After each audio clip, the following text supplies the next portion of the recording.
무더운 날씨임에도 불구하고 하나님의 전을 찾아 나와 예배하며 하나님께 영광을 돌리시는 우리 모든 성도들 위에 하나님의 넘치는 은혜가 있기를 주의 이름으로 축원합니다. 지난 주일 1차 오늘 본문의 제목을 가지고 말씀을 나눈 바가 있습니다. 거룩한 습관을 가집시다. 우리의 영적 성장을 위해서 성도다운 성도의 삶을 살기 위해서 우리가 가져야 할 거룩한 습관, 그 습관은 다름이 아니라 하나님을 만나는 습관이라 그랬습니다. 하나님을 만날 때 하나님의 사람이 되고 하나님의 성품을 본받게 되어지고 하나님의 사람으로 세상을 복되게 할 수 있기에 하나님을 만나는 습관을 가져야 한다라고 말씀을 드리면서 하나님을 만나는 습관은 첫째, 예배의 습관을 통해서 하나님을 만날 수가 있다고 말씀을 드렸습니다. 두 번째는 말씀을 만나는 습관을 통해서 하나님을 만날 수 있다고 말씀을 드렸고, 세 번째는 기도 습관을 통해서 하나님을 만날 수 있다 그랬죠. 예배를 통해서, 말씀을 통해서, 기도를 통해서 하나님을 만남으로 영적으로 성장하게 되어지고 하나님을 기쁘시게 하는 복된 삶이 우리 모두에게 있기를 주의 이름으로 축원합니다. 오늘 두 번째, 거룩한 습관을 가집시다 하는 제목으로 요한복음의 말씀을 본문으로 해서 말씀을 나누게 되어지는데, 습관이 아주 중요하다고 그랬습니다. 어떤 습관을 가지느냐에 따라서 그 인생이 결정되어진다고 그랬습니다. 미국의 교육학자로서 아주 유명한 학자가 한 사람 있는데, 그 사람은 다름이 아니라 호레이스 만이라는 학자입니다. 이 호레이스 만 박사는 습관에 관해서 이렇게 정의합니다. 습관은 밧줄과 같다. 우리는 습관이라는 밧줄을 매일 짜고 있다. 그런데 이렇게 짜인 습관은 결코 뭐 하지 않는다고요? 파손되지 않는다 그랬습니다. 우리가 밧줄이라는, 습관이라는 밧줄을 짜게 되어질 때 이 밧줄은 누구든지 함부로 파손할 수가 없다라는 거지요. 그 밧줄의 습관에 얽매여서 삶을 살게 되어지기 때문에 좋은 습관, 복된 습관을 가져야 하는데, 그렇지 아니하고 나쁜 습관, 불행한 습관을 가지게 되어지면 그 사람 인생 전체가 불행의 늪에 빠지게 되어진다라는 것이지요. 오늘을 살아가고 있는 우리 그리스도인들이 지금 이 시대 속에서 가져야 하는 거룩한 습관은 어떤 습관일까? 하나님을 기쁘시게 하고 사람을 살리게 하는 습관은 어떤 습관인가? 그것은 다름이 아니라 우리 주님의 복음, 우리 주님의 말씀을 전하는 전도의 생활 습관이라고 말할 수 있습니다. 전도의 생활 습관을 가진다라고 하는 것은 자기 자신을 하나님의 사람으로 바꿀 수가 있고 자기 자신을 세상 사람들에게 아름다운 모습, 존경받을 만한 모습, 칭송받을 만한 모습으로 자신을 가꾸게 되어지는 것이지. 복음의 기쁜 소식, 좋은 소식을 나누게 되어지는 사람은 그 사람이 나누는 복음뿐만 아니라 그 사람 자체가 복된 사람이 되어지게 하기 때문에 우리가 복된 소식을 전하고 아름다운 소식을 전하고 기쁜 소식을 전하면서 우리의 표정이 달라지고 우리의 손짓이 달라지고 우리의 은행 심사가 다 달라질 수 있기에 우리는 우리 자신을 위해서라도 복음 전도의 생활이 이루어져야 한다는 말씀입니다. 예수님께서 공생의 사역을 시작하는 말씀 마가복음 1장에 보면 제자들을 불러 모아서 예수 제자 공동체를 이루며 생활하게 되어지는데 예수님을 만나고자 하는 사람들이 계속 찾아오게 되어집니다.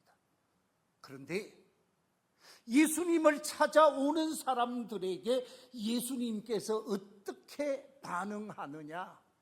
이런 새벽 습관을 쫓아서 한적한 곳에 가셔서 기도하시고 난 이후에 예수님께서 제자들의 말씀을 듣게 되어지지요. 선생님, 사람들이 선생님을 만나고자 합니다. 사람들이 선생님을 만나고자 한다라는 말을 듣게 되어지자 예수님께서 그 찾아온 사람을 먼저 만나는 것이 순서일 것입니다. 그런데 예수님이 뭐라고 말씀하고 있느냐? 마가복음 1장 38절 속에 보면 이렇게 말씀하고 있습니다. 우리가 다른 가까운 마을들로 가자. 거기서도 뭐하리니? 전도하리니 내가 이를 위하여 왔노라. 아마 예수님을 찾아온 사람들이 이 말씀을 들었으면 섭섭할 수도 없잖아 아니겠어요? 예수님을 아는 사람, 예수님을 믿는 사람, 예수님과 관계가 회복되어진 사람을 만나는 것보다는 예수님을 모르는 사람, 예수님이 전해야 하고 예수님이 알려야 하는 복음을 알리고 진리를 알려서 저들을 구원하고 저들을 살리고 저들을 구하기 위해서 이웃 마을로 가자라는 말씀은 이미 전도 스케줄을 잡아놓고 그 짜놓은 전도 계획대로 계획하고자 하시는 전도 생활의 습관을 발견하게 되어지는 것이죠. 누가복음 19장에 보면 예수님께서 여리고라는 도성을 찾아가게 되어집니다. 이 여리고에는 아주 유명한 사람이 한 사람 살고 있었습니다. 그 사람이 누굽니까? 모든 시민의 세금을 거두어서 로마 당국으로 보내는데 최종적인 결정권을 가지고 있는 세리장 삭개오가 사는 곳이 바로 여리고였습니다.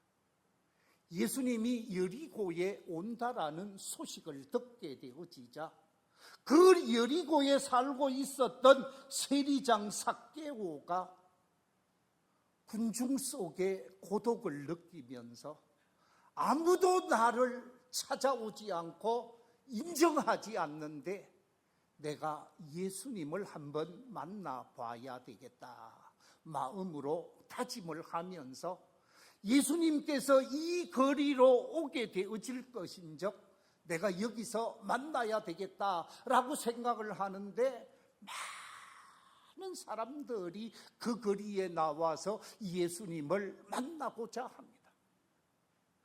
키가 작았던 이 세리장 삭개오는 예수님을 보고 예수님을 만나기 위해서 가로수로 만들어져 있는 돌 무화과 나무 위로 올라가게 되어지지요. 그 돌 무화과 나무 위에 올라가서 예수님을 기다리게 되어집니다. 모든 사람이 정죄합니다. 모든 사람이 미워합니다. 모든 사람이 싫어하는 사람이었습니다.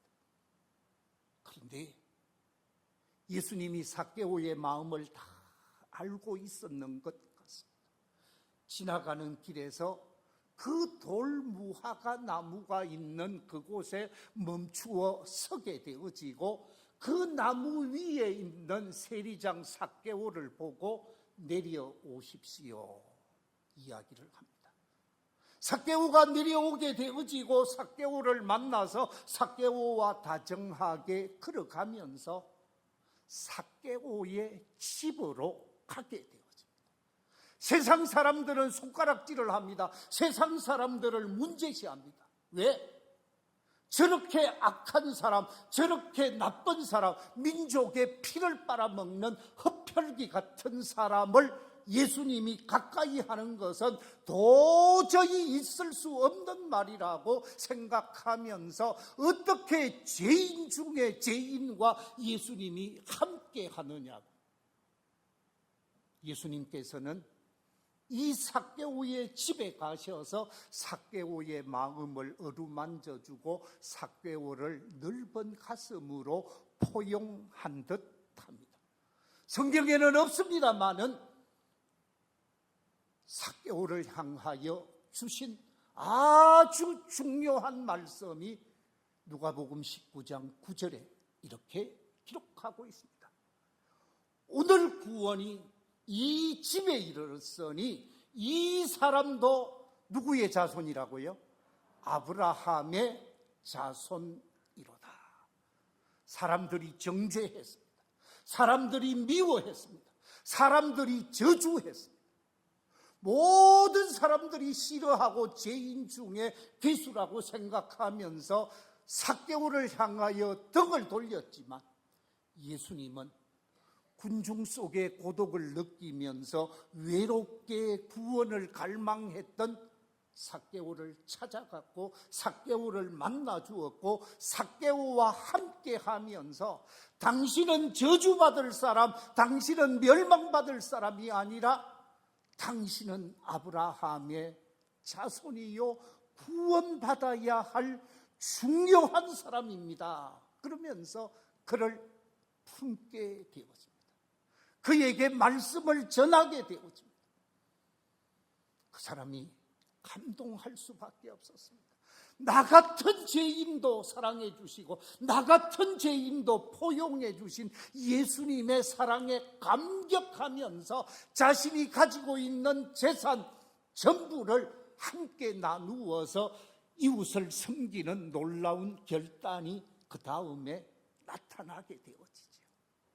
이 삭개오의 놀라운 구원 사건을 통해서 예수님이 한마디 덧붙이는 말씀이 누가복음 19장 10절에 이렇게 기록하고 있습니다. 같이 한번 읽어보겠습니다. 시작. 인자가 온 것은 잃어버린 자를 찾아 구원하려 함이니라. 잃어버린 사람, 세상 속에서 방황하는 사람, 세상 속에서 하나님 모르고 사는 사람을 찾아서 구원하고자 하는 예수님의 아름다운 삶의 모습이 드러나고 있습니다. 이처럼 예수님이 이 땅에 오셔서 생명을 구원하고 잃어버린 영혼을 찾아서 구원의 길, 영생의 길로 이끄시고자 하신 것처럼 우리가 가져야 할 아름다운 삶의 모습, 거룩한 삶의 모습은 만나는 형제를 따뜻하게 하고 만나는 형제를 위로하고 사랑하면서 그 영혼을 긍휼히 여기고 그 영혼을 가슴에 안으면서 그에게 말씀을 전하고 복음을 전하고 진리를 전하는 생명을 살리는 사역, 전도 사역이 구원받은 하나님의 자녀들에게 거룩한 습관이 되어질 때 하나님을 기쁘시게 하고 그 사람도 살리게 되어지고 자신도 영적 성장을 이루게 되어지기에 전도가 생활 습관이 되어야 한다는 말씀입니다. 예수님께서 마지막 이 세상을 떠나 하늘나라로 승천하시면서 하셨던 유언의 말씀이 무엇입니까? 마태복음 28장 18절 이하에 이렇게 기록하고 있습니다. 그러므로 너희는 가서 모든 민족을 제자로 삼아 아버지와 아들과 성령의 이름으로 세례를 베풀고 내가 너희에게 분부한 모든 것을 가르쳐 지키게 하라. 볼지어다 내가 세상 끝날까지 너희와 항상 함께 있으리라. 전도하고 복음을 전하는 이 거룩한 습관적 삶을 살 때 하나님이 임마누엘 하시겠다고 말씀하고 있습니다. 이방인의 대사도로서 전도자의 삶을 살았던 사도 바울이 자신의 믿음의 아들 디모데에게 남긴 유언이 디모데후서 4장에 이렇게 기록되어져 있습니다. 하나님 앞과 살아있는 자와 죽은 자를 심판하실 그리스도 예수 앞에서 그가 나타나실 것과 그의 나라를 두고 엄히 명하노니 너는 뭐하라고요? 말씀을 전파하라. 때를 얻든지 못 얻든지 항상 힘써라. 범사의 오래 참음과 가르침으로 경책하며 경계하며 권하라. 때를 얻든지 못 얻든지 사명을 감당하라고 말씀하고 있습니다. 덧붙여서 하신 말씀이 디모데후서 4장 5절에 이렇게 말하고 있습니다. 그러나 너는 모든 일에 신중하여 고난을 받으며 전도자의 일을 하면서 네 직무를 다하라. 우리의 직무가 있습니다. 가정주부는 가정주부로서의 직무가 있습니다. 남편은 남편으로서, 아내는 아내로서, 회사의 사장님은 사장님으로서, 사원은 사원으로서 각자 자기 직무가 있습니다. 그 직무를 다하면서 전도자로서, 복음을 전하는 전도자로서 사명을 감당하라고 말씀하고 있습니다. 그렇습니다. 거룩한 습관, 복음을 전하는 전도자의 습관을 통해서 하나님을 기쁘시게 하고 사람을 살리는 복된 성도들이 다 되시기를 주의 이름으로 축원합니다. 세 번째, 우리 성도들이 자기 성장, 영적 성장을 위하여 가져야 할 거룩한 습관이 무엇인가? 그것은 다름이 아니라 이웃을 섬기는 생활 습관입니다. 이 이웃을 섬기는 생활 습관이 곧 전도자로서 사명을 감당하는 지름길이 되기 때문에 이웃을 섬기고 더 나아가서 영적 구원을 위한 전도자의 삶을 살도록 하기 위해서 이웃을 섬기고 이웃을 향한 아름다운 사랑을 펼쳐야 한다는 것이지요. 오늘 본문에 보면 예수님께서 저녁 식사를 하시다가 식사를 중단하시고 겉옷을 벗어두고 대야에 물을 떠서 제자들의 발을 한 사람 한 사람 씻기게 되어집니다. 당시 유대 사회는 우리처럼 깨끗한 신발을 신고 다니는 그런 사회가 아니고 우리가 신고 다니는 슬리퍼 같은 그런 신발을 신고 다녔기에 외출을 했다가 집으로 들어오게 되어지면 발에 온통 먼지와 흙으로 범벅이 되어져 있다고 합니다.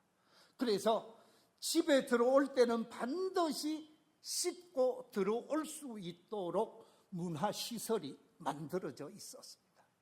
그런데 오늘 본문 속에서 말씀하고 있는 이 사건처럼 최후의 만찬을 베푸실 때 식사를 하는 가운데 아마 안 좋은 냄새가 있었는지 모르겠습니다. 밖을 마음대로 다니다가 열매를 잘못 밟게 되어지면 그 냄새가 집 안으로 들어올 수 있으니까요. 예수님께서 식사를 하시다가 제자들의 발을 씻기신 사건은 그 방 안에 있는 많은 사람들의 후각을 좀 불편하게 했을 수도 있을 것이라고 생각하는 사람들도 없잖아 있습니다. 예수님께서 제자들의 발을 씻겨가는데 베드로 차례가 되었습니다. 베드로가 선생님이 자신의 발을 씻겨주는 것에 조금 민망하고 불편했는지 발을 씻길 수 없다고 얘기를 합니다. 그때 예수님이 하시는 말씀이 네가 나로부터 발을 씻지 아니하시면 나와 무관한 사람이 되어진다고 말씀을 하게 되어지자 제 손도 씻겨주고 제 머리도 씻겨주고 저를 온 몸을 씻겨달라고 얘기를 하게 되어질 때 목욕한 사람은 발만 씻으면 된다고 하시면서 베드로의 발을 깨끗이 씻겨주고 모든 제자들의 발을 씻겨주게 되어지지요. 그리고 하시는 말씀이 뭐라고 말하고 있는가?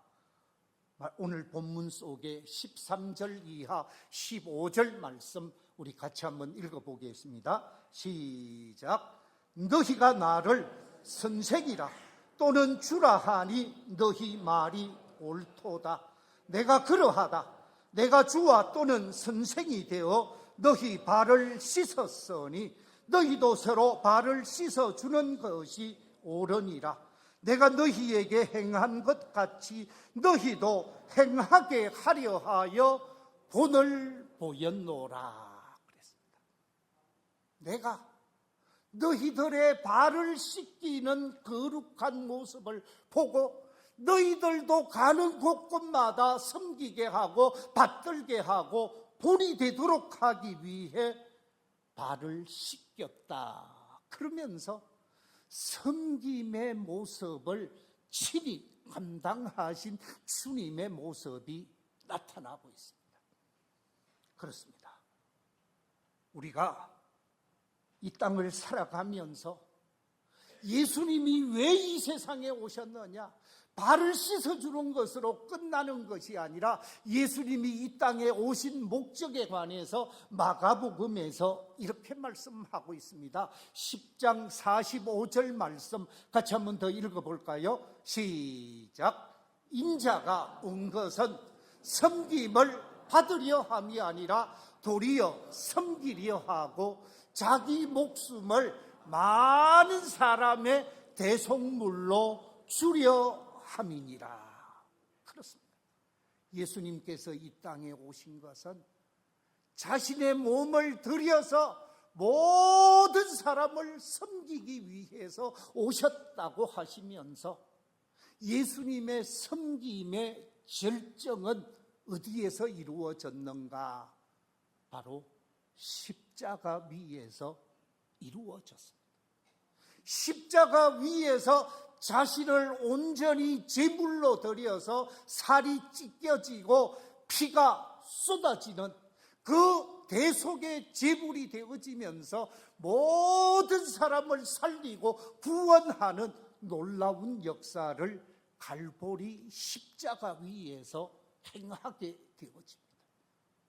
이처럼 섬기기 위해서 오신 주님이라는 말씀입니다. 여기서 LA에서 있었던 폭동 사진 한 장을 보여드리겠습니다. 여러분이 보고 있는 저 사진은 1992년 4월 29일 LA에서 일어난 흑인 폭동 사진입니다. 저 사건으로 인해서 59명이 현장에서 죽거나 병원에서 죽었습니다. 2,000여 명의 많은 사상자들이 나게 되어졌습니다. 그런데 왜 이 LA 폭동 사건이 일어나게 되어졌느냐? 원인은 다름이 아니라 로드니 킹이라는 사람의 사건 때문이었습니다. 백인 경찰관 4사람이 흑인 한 사람을 짓밟았습니다. 여러분이 보는 것처럼 그려진 사진, 백인들이 인정사정 없이 흑인을 두들겨 팼습니다. 얼굴이 저렇게 되었다. 완전히 온 얼굴이 난장판이 되어졌습니다. 재판을 했는데 4명의 백인 재판관이 공무를 집행하다가 있었던 사건이기 때문에 죄가 없음 무죄를 재판국에서 선언했습니다. 무죄를 선언하게 되어지자 백인 전체를 향한 흑인들의 울부짖음, 원한이 폭발하게 되었습니다. 그래서 폭동이 일어나게 되어진 거예요. 그런데 제가 LA 폭동 사건을 제가 여기서 설명하려고 하는 것이 아니고, 그때 이 사건이 LA에 있는 한인타운 가까이에서 일어난 사건이지요. 이 한인타운 가까이에 있으면서 한인 가게들이 쑥대밭이 다 돼버렸습니다.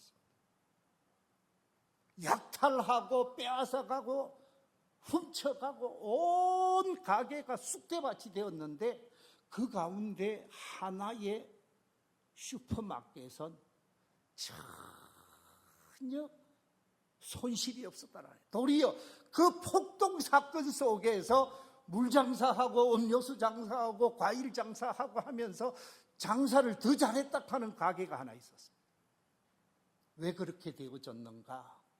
이유는 다름이 아니라 흑인들이 그 가게 앞을 지켜주었기 때문에, 흑인들 7명이 그 가게를 차례대로 지켜주었는데, 왜 흑인들이 지켜주었는가? 평상시 이 한인 가게를 운영하고 있었던 사장님이 신실한 믿음의 사람으로서 흑인들을 잘 섬겼다라는 거예요. 흑인들이 배고플 때 배고픔을 섬겨주고, 목마를 때 목마름을 섬겨주면서 이 슈퍼마켓을 했던 한국인, 미국 사람이 주변에 있는 흑인들을 잘 섬겼더니 위기의 사건이 일어났을 때 그들이 그 가게를 보호해주고, 흑인들이 이 가게만큼은 함부로 하지 말라고 바리케이트를 쳐주었다라는, 그렇습니다. 섬기는 사람, 평상시 섬기고 받들며 사랑하면서 삶을 살 때 사랑받을 수밖에 없고 도움받을 수밖에 없다라는 말씀입니다. 그렇습니다. 흑인들을 섬겼기에 위기 속에서 흑인의 도움을 받아서 도리어 존경받는 사람이 되어진 것처럼, 오늘의 그리스도인들, 이 21세기 오늘 속에서 우리가 세상을 섬기고 이웃을 섬기고 형제를 섬기는 따뜻한 손길이 되어질 때 위기 속에 도움을 입게 되어질 것입니다. 오늘날 한국교회가 세상으로부터 안 좋은 소리를 듣는 것은 교회의 담을 높이면서 세상하고 등지고 삶을 살고 있는 것도 한몫할 것입니다. 세상을 섬기고 이웃을 섬기고 시대 속에서 빛이 되고 시대 속에서 소금이 되어야 하는 거죠. 오늘 불렀던 우리 찬양대 가사처럼 온 성도들이 일어나서 거룩한 빛을 세상을 향하여 비추게 되어지면 교회는 위기 속에서 도움을 받을 것이고 교회가 세상 속에서 존중을 받을 것입니다. 우리 교회가 바로 이 밀양사회, 대한민국 사회 속에서 이렇게 하나님의 말씀을 전하는 교회로, 또한 세상을 섬기는 교회로 부족함이 없는 교회가 되어야 하는 줄로 믿습니다. 말씀을 맺겠습니다. 저는 우리 성도들이 가져야 하는, 자기 성장을 위해 가져야 하는 3가지 습관을 말씀드렸습니다. 첫째는 하나님을 만나는 습관이 되자 그랬습니다. 그래서 하나님의 사람으로 부족함이 없어야 한다 그랬고, 2번째 드린 말씀은 전도의 생활 습관을 통해서 생명을 살리는 하나님의 사람이 되자 그랬습니다. 3번째 드린 습관은 이웃을